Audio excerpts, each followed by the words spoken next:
It's David Heatley here from Cycling Inform, and just with Paul from Sierra Sports. And we just wanted to talk a little bit about the connection between Cycling Inform and Sierra Sports and how this has come about. So I think when we first met, we were doing a lot of stuff with Peaks Challenge Falls Creek, and I know you were up there, and we got to meet and talk about some of the synergies that we could have between, you know, our cycle coaching and the tours that you're running over in Europe. And at that time, you were still living in Australia, weren't you? You hadn't moved over to Spain yet.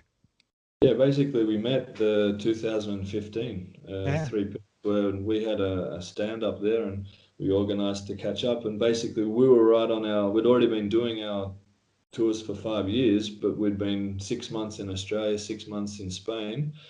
And then we're right on the cusp to making the full transition to Europe. So basically the last 3 years now we've been 100% in Spain. So that's where we first met and kicked off and threw a lot of ideas around, and it's been really good progression from there. Yeah. So it's been fantastic, and of course we've come over and done a couple of your tours. We did the Volta, and we did the Spring Classics. And I know for me, you know, one of my bucket list rides was always to do Paris-Roubaix, and we got to ride it in Forest Arzenberg and the cobbles, and we got to ride a lot of the bergs in Belgium as well in that tour. And then we went over and we did the Vuelta in Spain, which is just amazing. And it was amazing seeing the difference, because I've done riding in Italy, and it was the first time that I rode in France, and with your tour it was just a fantastic experience. So, but you know, the great thing is that you are based in Spain, so you know you're there all year round now, which is fantastic. So you know there's some really good advantages around getting logistics sorted out and courses and routes. So tell me some of the learnings you've had around being over there, and some of the great things that, you know, that have come out of being in Spain full time. Yeah, basically when you start off a business like this, and we were sort of central southern Spain focused initially, you think that's going to be the majority of your work, but you learn very quickly that you need to be flexible and adapt, and people want to ride everywhere. So basically now we have the ability with, you know, 3 different 9-seater vans and almost 20 carbon road bikes to just move around Europe non-stop from basically start of March to the end of October. So that was one of the initial business learnings. Once you're in Europe, it's so easy to get around, and you got to get the job done, and it's enjoyable to change those countries up, like you said, riding in Belgium one day, riding in Italy, crossing the border, going into France, and then finishing another tour the next week or 2 later in Spain. You just you get out there, you learn the countryside and the countries really quickly. Love meeting new people, love riding new routes, and it's a real joy, really. And you've got some really, you've scouted out some really amazing little areas that may not necessarily be like, because I know when people go over to Europe, they're always kind of wanting to tick off the big ticket items on their bucket list. But I know that you've got some really little gems of rides that are quite quiet and just amazing. I know when we were over and doing the Volta, you know, we were obviously following the tour, but you know, a lot of our riding was done on really quiet country roads with fantastic scenery, and you know, really away from the whole, you know, major sort of centers that people would normally ride around. So tell me some of the little special places that you ride through that you've picked up while being over in Spain. Yeah, well, this is the way. I mean, basically we like to ride. So basically you could go to a tour and go to the base of one of the famous climbs, ride up it, ride down, and say job done. But because we love riding, we like to create a proper designed route each day. So basically there's always a lead-in part to a ride, and we know where there's an epic climb. Okay, we've got to do that. We go and climb that, we make sure we descend, and we continue a ride. So that's our philosophy, and we love to design and make sure we put the effort in to create routes like that. So obviously Andalusia in southern Spain's really special. You've got obviously some major highways, but we like to get in off the roads less traveled and really find the back roads. The Pyrenees for us is also great because we know the Spanish side of the Pyrenees just as well as the French side, and the Spanish Pyrenees get forgotten about. and they're amazing. So basically, you can do a number of zigzag type rides where you're riding 2 or 3 stages in the Pyrenees, you cross over into France, you can even come back out, and you can do that sort of split tour experience where you've ridden best parts of Spain and France all at the same time. And for us, it's no doubt we love the Alps, but the Pyrenees, you can also find interconnecting small roads that go from one pass to the other. So for us, that really excites us. We really love that. And also when we get to Italy, there's a lot of famous Dolomites mountains, but we know a lot of small interconnecting roads that follow around the lakes and the gorges that then link up with the passes through the canyons. And it's just, again, what we like to try and do. Yeah, and I know when we were riding around doing the Spring Classics, it's like your knowledge of the local area was just amazing. And I know that there were a couple of opportunities when we needed to just switch courses because of what was happening on the roads and stuff, and it was just like you're able to just pick it up and go, oh, right, well, we've got a couple of options. We can go over this way and it's going to be like this, or we can go that way and it's going to be like that. And it was just amazing that we had that flexibility and, on the fly to be able to do those sort of things just from your local knowledge. So that's been fantastic. Now, of course, preparing for these events, when you get riders coming along to these events, it's always important to make sure that they're, get the most enjoyment out of their rides. And to do that, to do that, it's important for them to be fit. And I suppose that's where we come along. And, that's why we've been obviously very heavily aligned with working with you on making sure that the clients that we feed into you, are in good form so that they can really enjoy it. And I know one of our clients, Byron, he came along to our training camp in Bright, and he was coming along to your tour. Which tour did he do? I think he did the... So there was a fair bit of climbing to get ready for.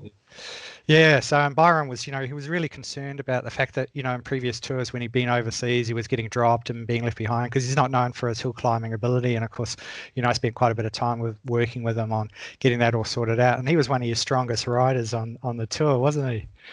It's basically having a program and consistency. And you could see he'd put in a few really solid months before the tour, and so he was able to enjoy his tour. He'd basically come in, ride up ahead, he'd have some time because he took some photos, wait for the group to continue, ride on. So without doing that training, he wouldn't have been able to, I guess, also get that enjoyment of his photography out of it as well. He was able to mix the riding as well as enjoyment there. So that's usually the key. It's not that you need to be fast. It's just being able to sit on the climb for sometimes between an hour or 2 hours and just kicking it over, riding with good cadence, keeping the breathing under control. And that basically comes down to firstly a bit of experience and having a few days in the big mountains as well. And also just, having a bit of structure around some training. Oh yeah, I know. Certainly, that we certainly get a lot of people that are training for tour groups, and certainly your tour group that come along to our training camp in Bright, just to get that experience on some of the longer climbs. So that when they get over to Europe, they at least know what they're going to be in for, and that's been really good for us, and certainly for the clients that have come through and done the whole, the cyclist journey from doing local Grand Fondos, and then they'll come along and do our training camp. They may do a Peaks Challenge Falls Creek, or they may not, and then they want to step into, they're seeing the stuff at the Tour de France and the Giro, they're seeing it on TV, and they want to ride that sort of stuff. And of course, the next progression is to go over and do an overseas tour. And the best way to do it is obviously to do it with an operator that knows the area and the region and has the logistics and everything. And I know it's just fantastic because we just rock up, at the airport, or we rock up at a location and you pick us up and basically look after us, accommodation, food, transport. It's like we don't have to do anything. We just got to jump on our bikes and ride every morning. It's just amazing. So, being obviously fit there. And I know with Byron, one of the things that he was talking about was, when he mentioned to me that one of the main drivers was that he wanted to have enough fitness to be able to ride ahead and take some photos and then rejoin the group again. And that was really important to him, and I think it made the tour so much more special for him, because not only he had the experiences in his head, but he also had the images to go with it. So he was really happy from the training for that, and it was fantastic. So the benefit for us with a 4-day boot camp in Bright, which you guys operate, is that a lot of our clients firstly, maybe have never ridden 3 or 4 days in a row to start with, and then a tour is often 7 or 8 rides consecutively. And then there's the multiple days at times in the mountains. It's not that every day on tour is climbing, no, but there is obviously a lot of climbing at times. So to come along into the Victorian high country where there's climbs there that amazingly replicate a lot of European conditions, it's incredible to have so many quality climbs in such a small geographic location there, that it's just the perfect area for our guests to go and learn how to pace themselves, how to descend. A lot of the times we've got some really good climbers in our groups, but they've dedicated 95% of their training to climbing, and then they've got 20-kilometer descents to contend with as well. So I know when I was there on one of the boot camps and having the guys running demos there live on the mountain about descending technique and then going and practicing it, for us, that's a major benefit for our clients to get that practice before they come to Europe as well.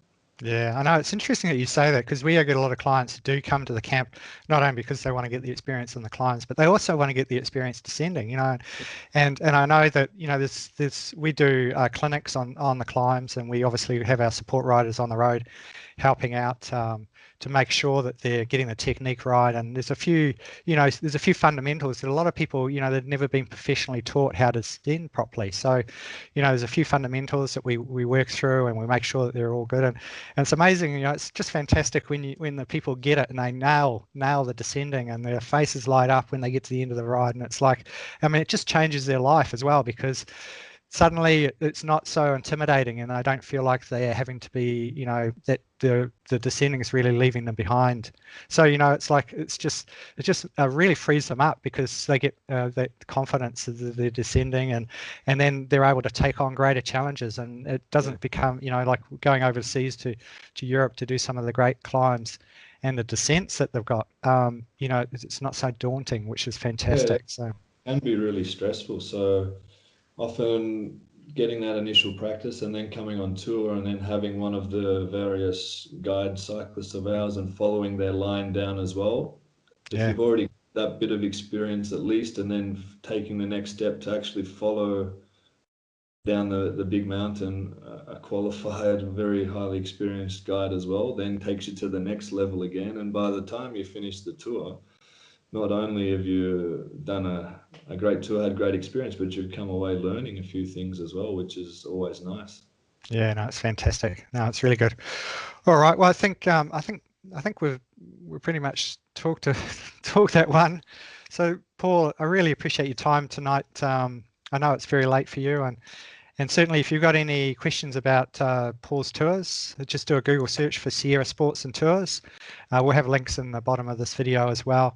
And certainly if you're interested in, getting through those stepping stones, part of the cyclist journey from doing the local Grand Fondos and stuff, and then wanting to get into the European rides, this is a great transition to go to one of our training camps, and then obviously onto